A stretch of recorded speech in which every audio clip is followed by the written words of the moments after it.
Hi everyone, welcome back to my channel. If you're new here, thanks for stopping by and spending part of your day with me.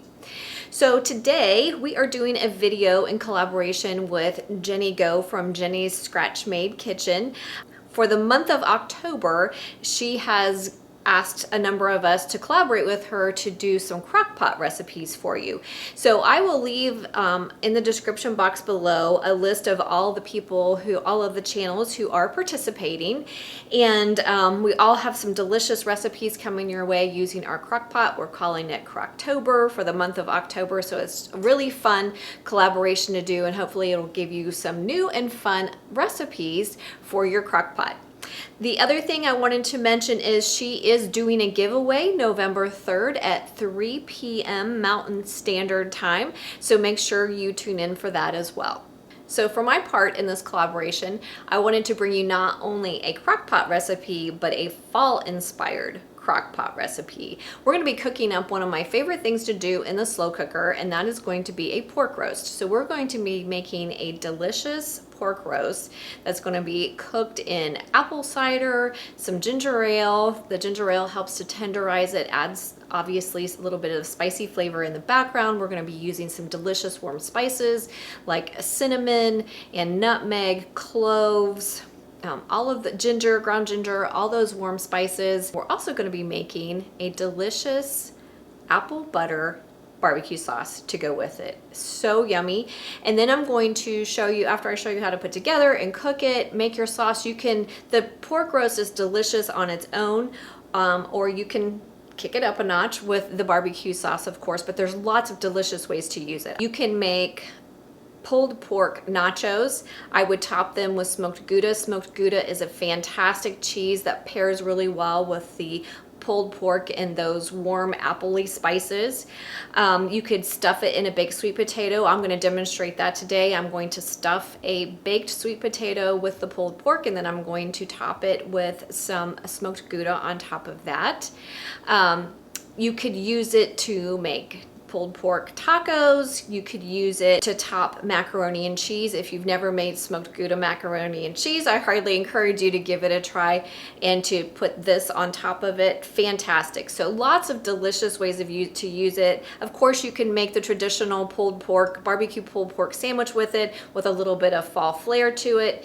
You could use it on top of a fall-inspired salad with apple slices or pear slices. Some toasted pecans would be fantastic. Some dried cranberries or raisins. So lots of delicious ways to use this. It's a super easy recipe to do, and it tastes so fabulous for the fall season. Another thing I wanted to mention, for those of you who are like me, you're not cooking for a huge family, a pork roast can be a lot of food and it can be overwhelming. What I like to do is I like to portion it off in 2 or 3 servings, and then I put it inside of a quart-size Ziploc freezer bag.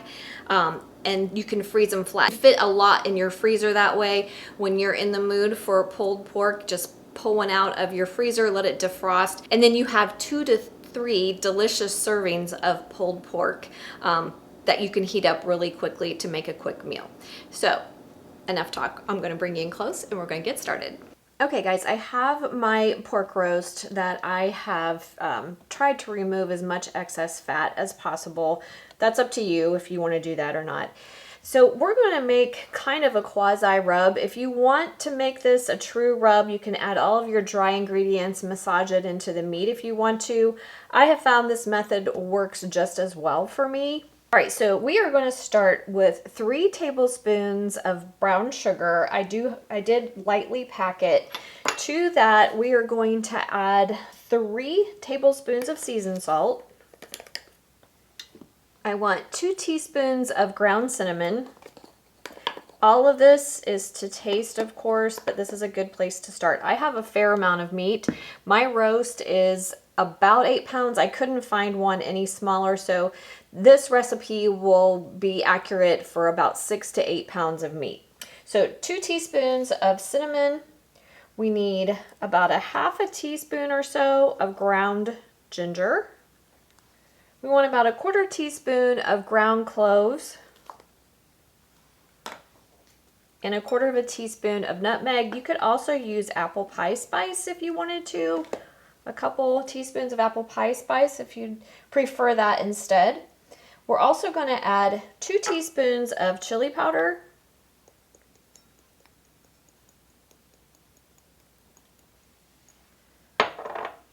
I want 2 teaspoons of garlic powder, 2 teaspoons of onion powder.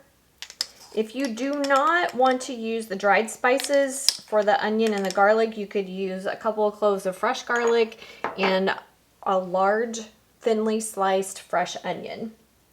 And then I'm also going to add a couple of teaspoons of freshly ground black pepper.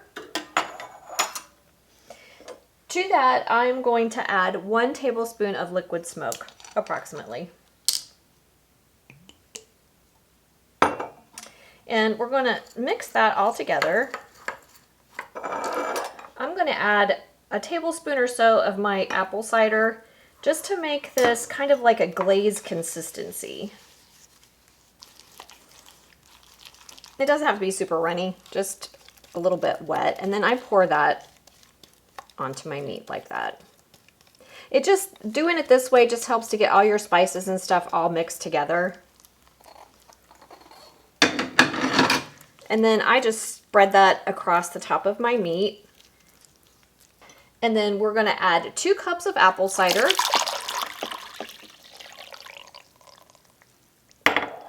And I'm also going to add about 12 ounces of ginger ale. You could do ginger beer here. You could add hard cider. That's up to you. Or you can leave it out altogether. You can use all cider instead of adding the other liquid. Your roast does not need to be completely covered. It will create some of its own juice as it starts to cook. So I'm going to put my lid on my slow cooker. And because I have a larger roast, I'm going to cook mine on high because I know it's going to take a while to get it done.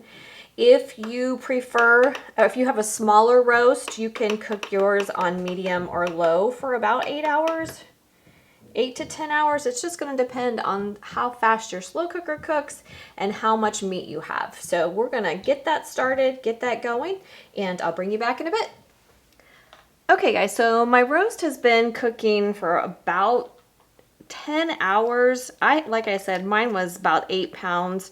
Ideally, I like one that's about 6 pounds. But anyway, no matter how big your roast is, you want to cook it until it's super tender and it's it will really easily pull apart for you. And you also can tell how much juice of its own juices it has released. It's come away from the bone. So this is perfect and it's all ready to shred. So what I'm going to do now is I'm going to turn this off. I'm going to let it cool a little bit. I'm going to shred it up and then I'm going to get started on my sauce. Okay, we're going to start our sauce with a good quality ketchup. To that, I'm going to add some dried onion. A dried onion just imparts a really rich onion flavor in the background. You can use, I'm going to use about a tablespoon. You can do a tablespoon or 2 depending on your taste. We're going to use a couple of tablespoons of molasses.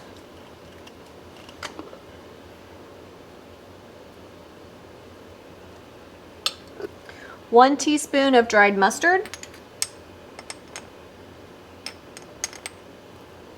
2 tablespoons of Worcestershire,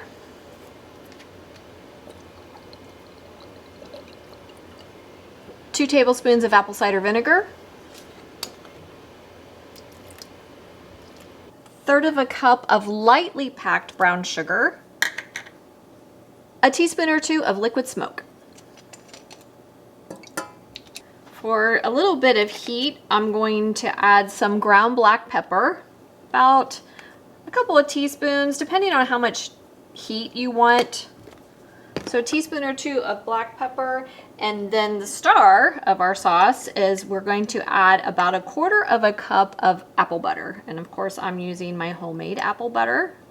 This is all to taste. You could add more, you could add less, it's entirely up to you. So we're going to give that a nice whisk. Another thing you could add here if you like, I happen to love it, but not everyone loves cooking with alcohol. But if you wanted to, you could add a quarter of a cup or so of good quality bourbon. Bourbon is fantastic, especially Maker's Mark, because Maker's Mark has a nice smoky flavor to it. And I do that often with my barbecue sauce. So if you wanted to add a little bourbon here, it is absolutely fantastic. So just give that a nice whisk. We're gonna bring that up to a simmer, and I'm gonna let it simmer for about a half hour. You want all the flavors to meld together. You want the onions to soften. Of course, obviously you want it to be nice and heated through. So we're gonna let that simmer. And while that's happening, I'm going to check on my pork roast. Okay guys, my barbecue sauce is all done. I did simmer it for about 30 minutes with the lid on. It'll make a splattery mess all over your stove if you don't simmer it with the lid on. But you can see that the onions have rehydrated, and I did taste it, so make sure you give it a good taste. I felt like I needed more apple butter in mine, so you can totally adjust this to how much sugar you want to put in it, brown sugar, molasses. You could even use honey if you want to. My apple butter was not super sweet. I didn't add a lot of sugar to my apple butter, so I added about another quarter of a cup to my barbecue sauce because I felt like I wanted more apple flavor in the background, but it's entirely up to you. You can adjust the sweetness and the flavor to your taste. So anyway, my sauce is all done. My pork roast is all done. So we're going to go over and check it out. All right, guys, here's my beautiful pork roast. I shredded it all up, and I did pour off some of the juice. I had way too much juice after it finished cooking. You do want to leave some of it on there so that your roast doesn't dry out, but look at it. It looks just fantastic, and I cannot tell you how delicious those warm spices are in the pork roast. Once we add the barbecue sauce, it's going to be amazing. Now, the amount of barbecue sauce that I made will not be enough for all of this meat. So if you have a large roast that's like mine was about, it was pretty close to 8 pounds. You're probably going to want to double your sauce if you want sauce over all of it. I don't always like it with barbecue sauce, so when I freeze mine in smaller portions, I freeze it without the sauce on it because I like to use it different ways, and it gives me more options to use it if I don't make all of it with barbecue sauce on it. So that's why I do it that way, but it's absolutely fantastic just like this. So I'm going to show you what I'm gonna have for dinner with my cider pulled pork stuffed inside of a delicious sweet potato topped with some delicious smoked Gouda cheese. Okay guys, we're all set. Did that not look delicious? All those delicious fall spices. If you've never tried fall inspired pork roast, I can't tell you how good those warm spices are with the pork. But here's what I'm gonna have for dinner.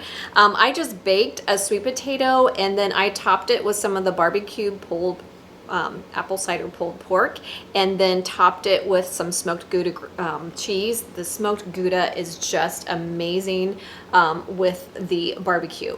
See, get us some potato and some of the melty cheese and the delicious pulled pork. Still really hot. I did put, once I topped my potato, I did put it underneath the broiler for a few minutes to melt the cheese, but look, so yummy.